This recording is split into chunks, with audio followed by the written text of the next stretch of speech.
गुजरात के राज्यपाल आचार्य देवव्रत जी, यहां लोकप्रिय मुख्यमंत्री श्रीमान भूपेंद्र भाई पटेल, गुजरात भारतीय जनता पार्टी के अध्यक्ष जगदीश विश्वकर्मा जी, गुजरात सरकार में मंत्री नरेश भाई पटेल, जयराम भाई गामित, संसद के मेरे पुराने साथी मनसुख भाई वसावा, मंच पर उपस्थित भगवान बिरसा मुंडा के परिवार के सभी सदस्यगण, देश के कोने कोने से इस कार्यक्रम का हिस्सा बन रहे मेरे आदिवासी भाई बहन, अन्य सभी महानुभाव और देश के अनेक कार्यक्रम इस समय चल रहे हैं। अनेक लोग हमारे साथ टेक्नोलॉजी से जुड़े हुए हैं, गवर्नर श्री हैं, मुख्यमंत्री हैं, मंत्री हैं। मैं उनको भी जनजातीय गौरव दिवस की बहुत बहुत शुभकामनाएं देता हूं।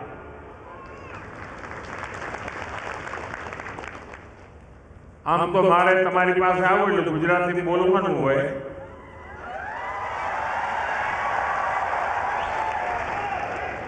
પણ અત્યારે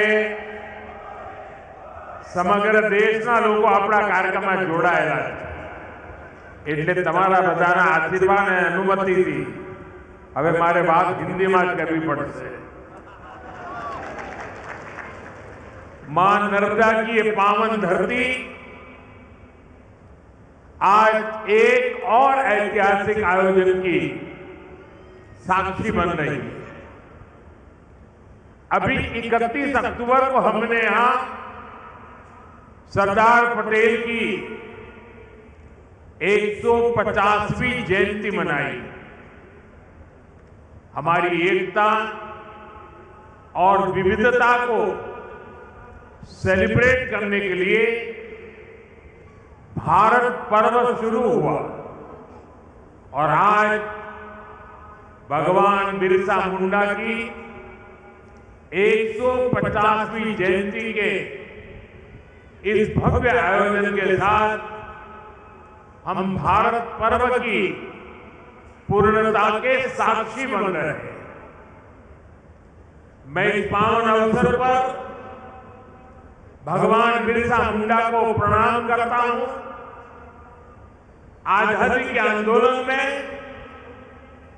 गुजरात, राजस्थान, मध्य प्रदेश और पूरे जनजातीय क्षेत्र में आजादी की अलग जगाने वाले गोविंद गुरु का आशीर्वाद भी हम सबके साथ जुड़ा हुआ है। मैं इस मन से गोविंद गुरु को भी प्रणाम करता हूं। अभी कुछ देर पहले मुझे देव मोगरा माता के दर्शन का भी सौभाग्य प्राप्त हुआ।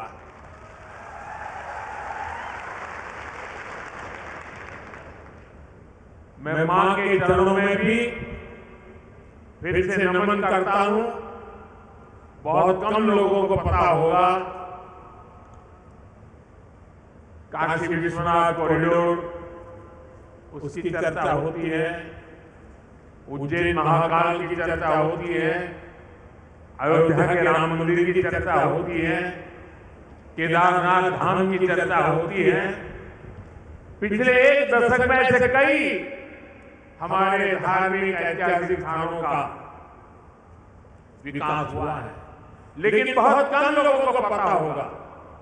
मैं 2003 में मुख्यमंत्री के रूप में जब कन्या शिक्षा के लिए देरियापाड़े में आया था और तब मैं मां के चरणों में नमन करने गया था और उस समय वहां की जो स्थिति मैंने देखी थी, एक छोटी सी झोपड़ी जैसी जगह थी, और मेरे जीवन में जो पुनर्निर्माण के अनेक काम हुए होंगे, तो उसकी अगर मैं गर्व के साथ कह सकता हूं, उसकी शुरुआत देवमोगरा माता के इस स्थान के विकास से हुई।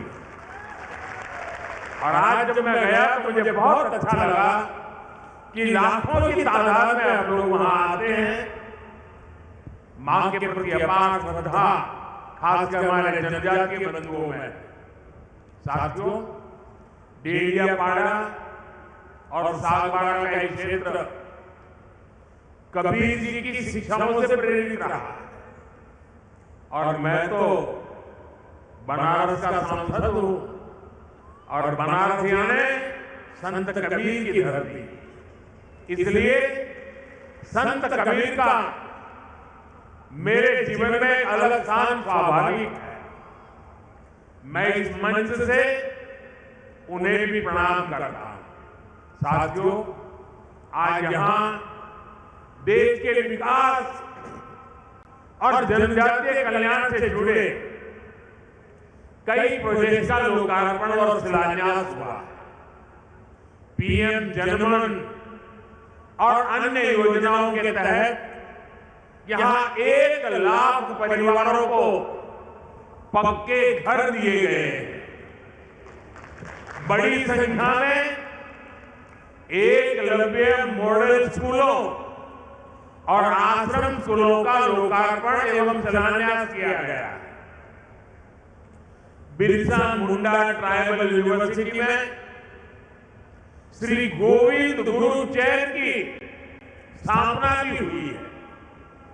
स्वास्थ्य, सड़क और यातायात से जुड़े कई और प्रोजेक्ट भी शुरू हुए हैं। मैं सभी विकास कार्यों के लिए, सेवा कार्यों के लिए, कल्याण योजनाओं के लिए आप सभी को, विशेष करके गुजरात के और देश के मेरे जनजातीय परिवारों को बहुत बहुत बधाई देता हूं। साथियों, 2021 में हमने भगवान बिरसा मुंडा की जयंती को जनजातीय गौरव दिवस के रूप में मनाने की शुरुआत की थी।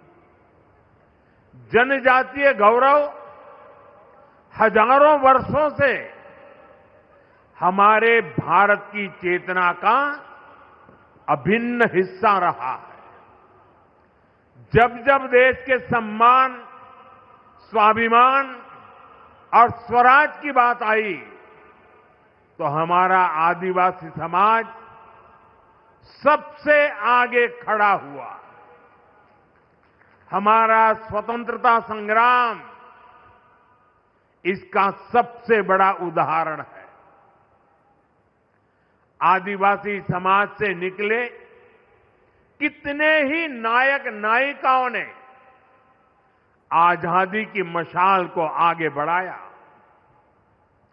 तिलका मांझी, रानी गाइदिन्ल्यू, सीधो कान्हो, भैरव मुर्मू, बुद्धो भगत, जनजातीय समाज को प्रेरणा देने वाले अल्लूरी सीताराम राजू, इसी तरह मध्य प्रदेश के तात्या भील, छत्तीसगढ़ के वीर नारायण सिंह, झारखंड के तेलंगा खड़िया, असम के रूपचंद कंवर और ओडिशा के लक्ष्मण नायक, ऐसे कितने ही वीरों ने आजादी के लिए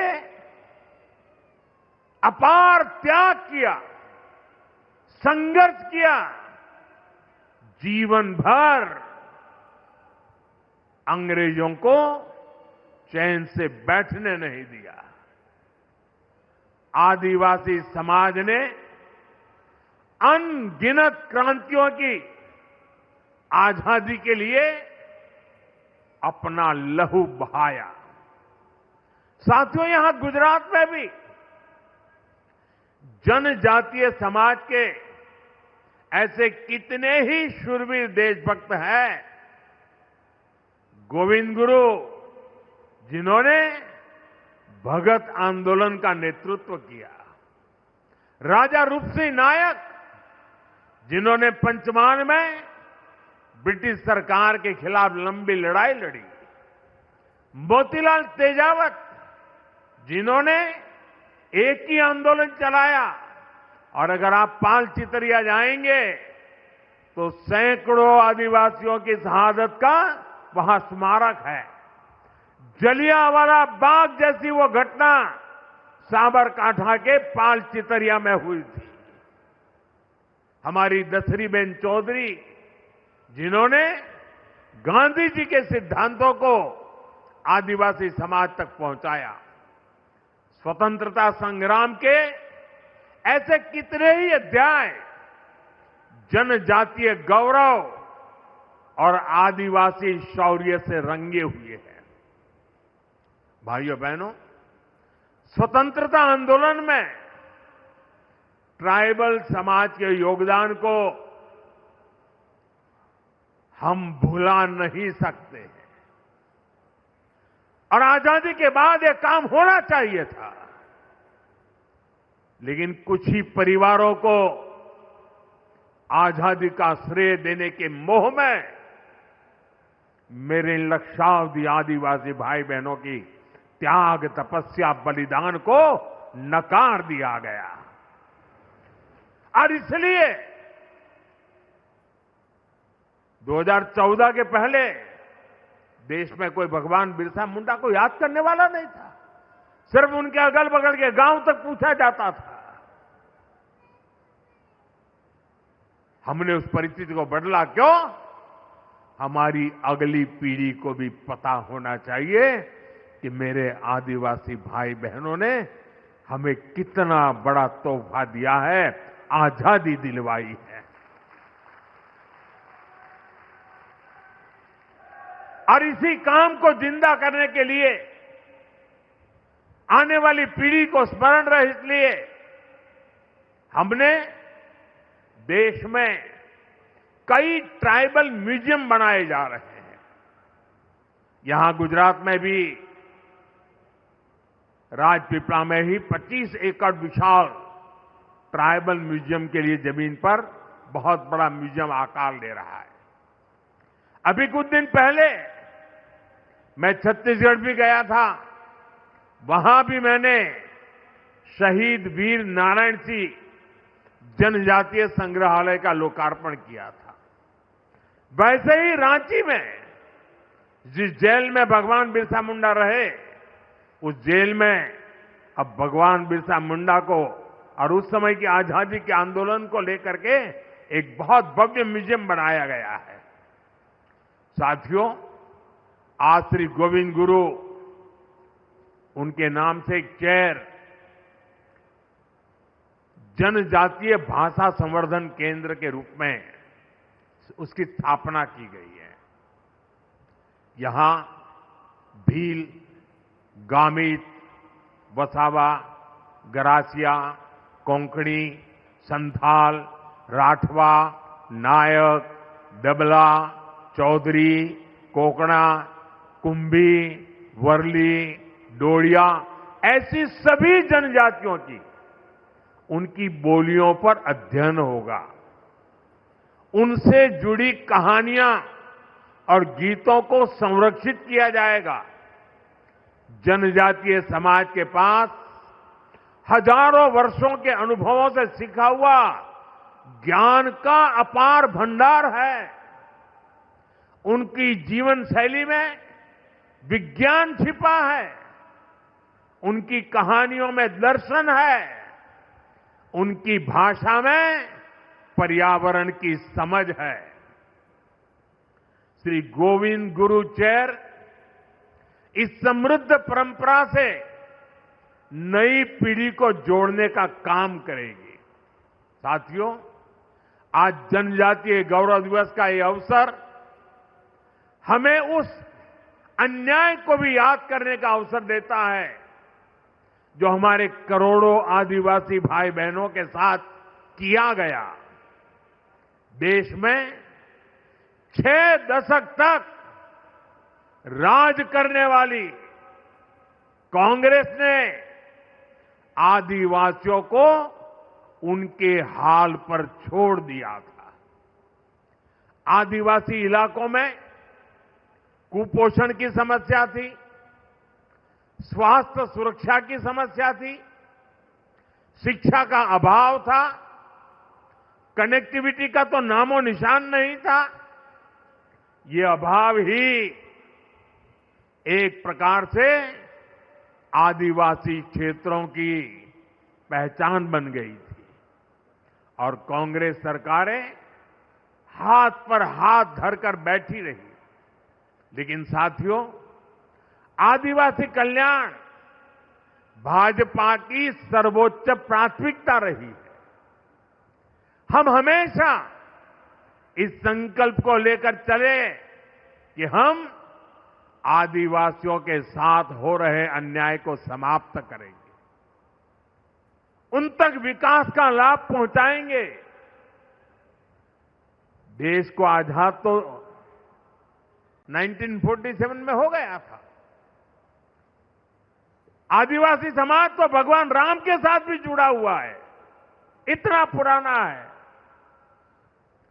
लेकिन 6-6 दशक तक राज करने वालों को पता ही नहीं था कि इतना बड़ा आदिवासी समाज के विकास के लिए कुछ करने की जरूरत है। साथियों, जब पहली बार अटल बिहारी वाजपेयी प्रधानमंत्री बने, भाजपा की सरकार बनी, तब देश में पहली बार जनजातीय समाज के लिए एक अलग मंत्रालय का गठन किया था। उसके पहले नहीं किया गया। लेकिन अटल जी की सरकार के बाद 10 साल जो कांग्रेस को फिर से काम करने का मौका मिला, तो उन्होंने इस मंत्रालय की उपेक्षा की, पूरी तरह भुला दिया गया।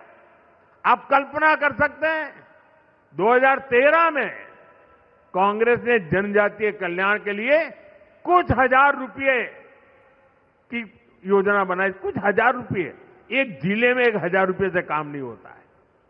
हमारी सरकार आने के बाद हमने बहुत बड़ी वृद्धि की, उसके हितों की चिंता की, हमने मंत्रालय के बजट को बढ़ाया और आज जनजातीय मंत्रालय का बजट अनेक गुना बढ़ा करके हमने आज जनजातीय क्षेत्रों के विकास का बीड़ा उठाया है। शिक्षा हो, स्वास्थ्य हो, कनेक्टिविटी हो, हर क्षेत्र में हम आगे बढ़ने का प्रयास कर रहे हैं। साथियों, एक समय यहां गुजरात में भी आदिवासी इलाकों में स्थिति बहुत अच्छी नहीं थी। हालात ये थी कि अंबाजी से उमरगांव तक पूरे आदिवासी पट्टे में एक भी साइंस स्ट्रीम की स्कूल तक नहीं थी। साइंस स्कूल नहीं थी। डेडियापाड़ा और सागबारा जैसे इलाकों में विद्यार्थियों को आगे पढ़ने का मौका नहीं मिल पाता था। मुझे याद है, जब मैं गुजरात का मुख्यमंत्री था तो मैंने यहां डेडियापाड़ा से ही कन्या केलवनी महोत्सव शुरू किया था। तब बहुत सारे बच्चे मुझसे मिलते थे और वो बच्चे बहुत सपने देखते थे, बहुत कुछ बनना चाहते थे। किसी को डॉक्टर बनने का मन था, कोई इंजीनियर बनना चाहता था, कोई साइंटिस्ट बनना चाहता था। मैं उन्हें समझाता था, शिक्षा ही इसका रास्ता है। आपके सपनों को पूरा करने में जो भी बाधाएं हैं उन्हें हम दूर करेंगे, मैं विश्वास देता था। साथियों, स्थितियों में बदलाव के लिए हमने दिन रात मेहनत की। उसी का परिणाम है आज गुजरात के आदिवासी पट्टे में, मैं जब मुख्यमंत्री बना उसके पहले जहां साइंस स्ट्रीम की स्कूल नहीं थी, आज उस आदिवासी पट्टे में 10,000 से ज्यादा स्कूल है। पिछले 2 दशकों में आदिवासी इलाका में 2 दर्जन साइंस कॉलेज, सिर्फ स्कूल नहीं, science college, commerce college, arts college बने हैं। भाजपा सरकार ने आदिवासी बच्चों के लिए सैकड़ों हॉस्टल तैयार किए। यहां गुजरात में 2 ट्राइबल यूनिवर्सिटी भी बनवाई। ऐसे ही प्रयासों से यहां भी बड़ा बदलाव आया है। 20 साल पहले जो बच्चे अपना सपना लेकर मुझसे मिलते थे, अब उनमें से कई डॉक्टर और इंजीनियर है, तो कोई रिसर्च फील्ड में काम कर रहा है। साथियों, आदिवासी बच्चों का भविष्य उज्जवल बनाने के लिए हम दिन रात काम कर रहे हैं।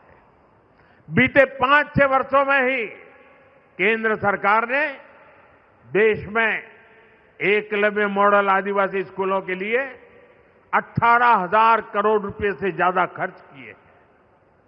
छात्राओं के लिए स्कूल में जरूरी सुविधाएं उपलब्ध कराई गई। इसका नतीजा यह है कि इन स्कूलों में एडमिशन लेने वाले ट्राइबल बच्चों की संख्या में 60% की वृद्धि हुई है। साथियों, आदिवासी युवाओं को जब अवसर मिलते हैं तो वो हर क्षेत्र में बुलंदी को छूने की ताकत रखते हैं। उनकी हिम्मत, उनकी मेहनत और उनकी काबिलियत, ये उन्हें परंपरा से मिले हुए, विरासत में मिले होते हैं। आज खेल जगत का उदाहरण सबके सामने है। दुनिया में तिरंगे की शान बढ़ाने में आदिवासी बेटे बेटियों ने बहुत बड़ा योगदान दिया है। अभी तक हम सब मैरी कॉम, थोनाकल गोपी, दुती चंद और भाईचुंग भूटिया जैसे खिलाड़ियों के नाम जानते थे। अब हर बड़ी प्रतियोगिता में ट्राइबल इलाकों से ऐसे ही नए नए खिलाड़ी निकल रहे हैं। अभी भारत की क्रिकेट टीम ने विमेन वर्ल्ड कप जीतकर इतिहास रचा है। उसमें भी हमारी एक जनजातीय समाज की बेटी ने अहम भूमिका निभाई है। हमारी सरकार आदिवासी इलाकों में नई प्रतिभाओं को तलाशने और उन्हें आगे बढ़ाने के लिए लगातार काम कर रही है। जनजातीय क्षेत्रों में स्पोर्ट्स फैसिलिटीज को भी बढ़ाया जा रहा है। साथियों, हमारी सरकार वंचित को वरीयता के विजन पर काम करती है। इसका बहुत बड़ा उदाहरण ये हमारा नर्मदा जिला भी है। पहले तो ये अलग नहीं था, वो भरूच जिले का हिस्सा था, कुछ सूरत जिले का हिस्सा था, और ये सारा इलाका कभी पिछड़ा माना जाता था। हमने इसे वरीयता दी, हमने इस जिले को आकांक्षी जिला बनाया और आज ये विकास के कई पैरामीटर्स में बहुत आगे आ गया है। इसका बहुत बड़ा लाभ यहां के आदिवासी समुदाय को मिला है। आपने देखा है, केंद्र सरकार की कई योजनाओं को हम आदिवासी बहुल राज्यों और वंचित वर्गों के बीच जाकर ही लॉन्च करते हैं। आपको याद होगा 2018 में मुफ्त इलाज के लिए आयुष्मान भारत योजना लॉन्च हुई थी। ये योजना हमने झारखंड के आदिवासी इलाके में रांची में जाकर के शुरू हुई थी और आज देश के करोड़ों आदिवासी भाई बहनों को इसके तहत 5 लाख तक मुफ्त इलाज की सुविधा मिल रही है। सरकार ने आयुष्मान आरोग्य मंदिर की शुरुआत भी आदिवासी बहुल छत्तीसगढ़ से की थी। इसका भी बहुत बड़ा लाभ जनजातीय वर्ग को मिल रहा है। साथियों, आदिवासियों में भी जो सबसे पिछड़े आदिवासी हैं, हमारी सरकार उन्हें विशेष प्राथमिकता दे रही है। जिन क्षेत्रों में आजादी के इतने दशक बाद भी जहां न बिजली थी, न पानी पहुंचाने की व्यवस्था थी, न सड़क थी, न अस्पताल की सुविधा थी, इन इलाकों के विकास का विशेष अभियान चलाने के लिए हमने झारखंड के खूंटी से पीएम जनमन योजना शुरू की थी। भगवान बिरसा मुंडा के गांव में गया था उस मिट्टी को माथे पर चढ़ा करके मैंने आदिवासियों के कल्याण के संकल्प लेकर के निकला हुआ इंसान हूं। और देश का मैं पहला प्रधानमंत्री था जो भगवान बिरसा मुंडा के घर गया था। और आज भी भगवान बिरसा मुंडा के परिवारजनों के साथ मेरा उतना ही गहरा नाता रहा।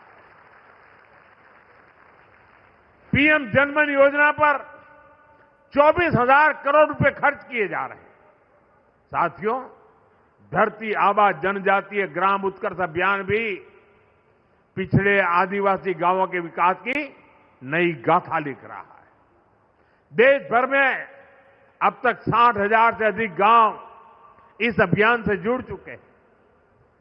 इनमें से हजारों गांव ऐसे हैं जहां पहली बार पीने का पानी पाइपलाइन से पहुंचा है और सैकड़ों गांवों में टेलीमेडिसिन की सुविधा शुरू हुई है।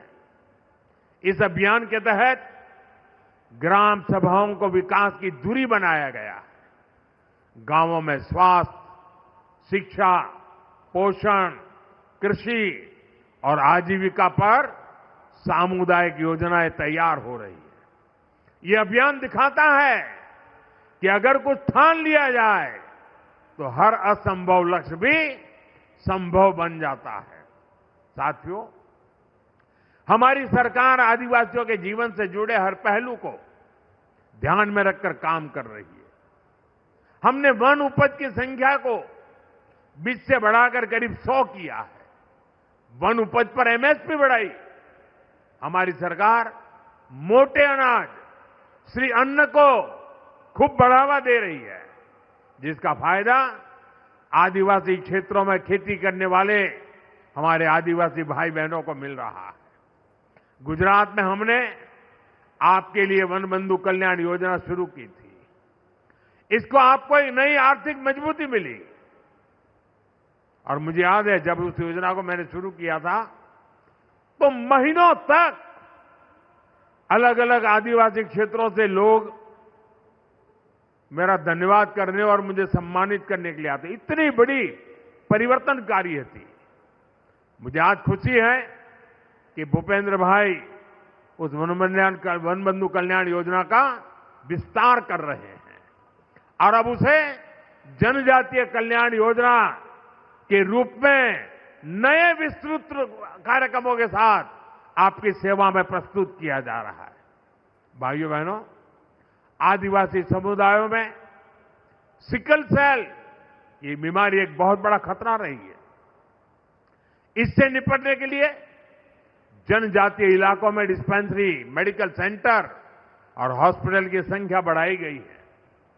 सिकल सेल बीमारी से निपटने के लिए राष्ट्रीय स्तर पर अभियान चल रहा है। इसके तहत देश में 6 करोड़ आदिवासी भाई बहनों की स्क्रीनिंग हो चुकी है। साथियों, नई राष्ट्रीय शिक्षा नीति के तहत स्थानीय भाषा में पढ़ाई की सुविधा भी दी जा रही है। आदिवासी समाज के जो बच्चे केवल भाषा के कारण पिछड़ जाते थे, वो अब स्थानीय भाषा में पढ़ाई करके खुद भी आगे बढ़ रहे हैं और देश की तरक्की में अपना ज्यादा से ज्यादा योगदान दे रहे हैं। साथियों, हमारे गुजरात के आदिवासी समाज के पास कला की भी अद्भुत पूंजी है। उनकी पेंटिंग्स, उनकी चित्रकलाएं अपने आप में खास है। एक बेटी वहां चित्र लेकर के बैठी है, वो देने के लिए लाई लगती है। ये हमारे एसपी जी के लोग जरा ले लो इस बेटी के पास से। यहां से मुझे लगता है कुछ वर्ली पेंटिंग भी दिखता है उसमें। धन्यवाद बेटा, आपका अगर उसमें अता पता होगा तो मैं चिट्ठी लिखूंगा आपको।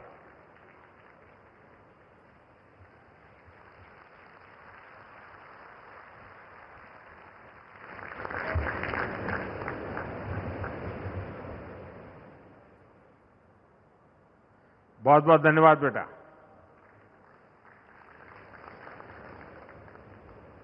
कला, चित्र ये यहां सहज है। हमारे परेश भाई राठवा जैसे चित्रकार जो इन विधाओं को आगे बढ़ा रहे हैं और मुझे संतोष है कि हमारी सरकार ने परेश भाई राठवा को पद्म पुरस्कार से सम्मानित किया है। साथियों, किसी भी समाज की प्रगति के लिए लोकतंत्र में उसकी सही भागीदारी भी उतनी ही जरूरी होती है। इसलिए हमारा ध्येय है जनजातीय समाज के हमारे भाई बहनों को देश के बड़े पदों पर भी पहुंचे, देश का नेतृत्व करें। आप देखिए, आज देश की राष्ट्रपति एक आदिवासी महिला है। इसी तरह बीजेपी ने, एनडीए ने हमेशा आदिवासी समाज के हमारे होनहार साथियों को शीर्ष पदों पर पहुंचाने का प्रयास किया है। आज छत्तीसगढ़ के मुख्यमंत्री हमारे जनजातीय समाज के विष्णुदेव जी साय छत्तीसगढ़ का कायापलट कर रहे हैं। उड़ीसा में श्री मोहन चरण मांझी भगवान जगन्नाथ जी के आशीर्वाद से जनजातीय समुदाय के हमारे मांझी जी उड़ीसा का विकास कर रहे हैं। अरुणाचल प्रदेश में हमारे जनजातीय बंधु प्रेमा खांडू जी मुख्यमंत्री के रूप में काम कर रहे हैं। नागालैंड में हमारे जनजातीय बंधु नेफ्यू रियो काम कर रहे हैं। हमने कई राज्यों में आदिवासी मुख्यमंत्री बनाए। देश के कई राज्यों की विधानसभाओं में हमारी पार्टी ने आदिवासी स्पीकर बनाए। हमारे गुजरात के मंगूभाई पटेल मध्य प्रदेश में गवर्नर है। हमारी केंद्र सरकार में सर्बानंद जी सोनोवाल आदिवासी समाज से हैं और पूरी शिपिंग मिनिस्ट्री संभाल रहे हैं। वे कभी आसाम के मुख्यमंत्री हुआ करते थे। साथियों, इन सभी नेताओं ने देश की जो सेवा की है, देश के विकास में जो योगदान दिया है, वह अतुलनीय है, अभूतपूर्व है। साथियों, आज देश के पास सबका साथ सबका विकास के मंत्र की ताकत है। इसी मंत्र ने बीते वर्षों में करोड़ों लोगों का जीवन बदला है। इसी मंत्र ने देश की एकता को मजबूती दी है और इसी मंत्र ने दशकों से उपेक्षित जनजातीय समाज को मुख्य धारा से जोड़ा है। इतना ही नहीं, संपूर्ण समाज का नेतृत्व हो रहा है। इसलिए आज भगवान बिरसा मुंडा की 150वीं जयंती के पावन पर्व पर हमें सबका साथ सबका विकास के मंत्र को मजबूत करने की शपथ लेनी है। न विकास में कोई पीछे रहे, न विकास में कोई पीछे छूटे। यही धरती आबा के चरणों में सच्ची श्रद्धांजलि है। मुझे विश्वास है हम सब एक साथ मिलकर आगे बढ़ेंगे और विकसित भारत के सपने को पूरा करेंगे। इसी संकल्प के साथ आप सभी को एक बार फिर जनजातीय गौरव दिवस की शुभकामनाएं। और मैं देशवासियों को कहूंगा कि ये जनजातीय गौरव दिवस, इसमें हमारी मिट्टी की महक है, इसमें हमारे देश की परंपराओं को जीने वाले जनजातीय समुदाय की परंपरा भी है, पुरुषार्थ भी है और आने वाले युग के लिए आकांक्षाएं भी है। और इसलिए भारत के हर कोने में हमेशा हमेशा हमने 15 नवंबर को भगवान बिरसा मुंडा के जन्म दिवस को, जनजातीय गौरव दिवस को अत्यंत गौरव के साथ मनाना है। हमें नई शक्ति से आगे बढ़ना है, नए विश्वास से आगे बढ़ना है और भारत की जड़ों से जुड़ते हुए हमने नई ऊंचाइयों को पार करना है। इस विश्वास के साथ आप सबका बहुत बहुत धन्यवाद। भारत माता की, भारत माता की, भारत माता